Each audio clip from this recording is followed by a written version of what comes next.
আসসালামু আলাইকুম। হচ্ছে কি?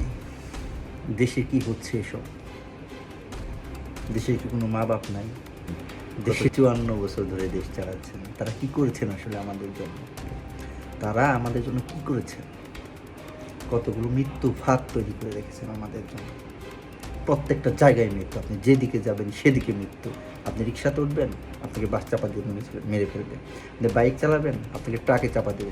আপনি ট্রাকে উঠবেন, আপনি যে কোনো জায়গায় রাস্তার ঢালে পড়ে থাকবেন। আপনি বাসে উঠবেন, নিয়ন্ত্রণ হারিয়ে খাদে পড়বে। আপনি ট্রেনে উঠবেন, রাজনৈতিক প্রতিহিংসার আগুন জ্বলবে। আপনি বিমানে উঠবেন, ইঞ্জিন চেক নাই ভাই। আপনি যাবেন কই? আপনি বাঁচবেন কীভাবে? আমরা যেই বাংলাদেশে বেঁচে আছি, সেটা যে কত বড় নিয়ামত! আল্লাহ তাআলার কত বড় নিয়ামত! একটা জায়গায় যদি বাংলাদেশে সেফ থাকতো, মানুষ স্বস্তির নিঃশ্বাস ফেলত। বাইরের প্রত্যেকটা জায়গায় আঘাত, প্রত্যেকটা আঘাতে আপনার মৃত্যু। একবারও কি চিন্তা করেছেন? আমাদের দেশে বেঁচে থাকতে হলে স্বাভাবিক মৃত্যুর জন্য দোয়ার কোনো বিকল্প নাই। দোয়ার কোনোই বিকল্প নাই।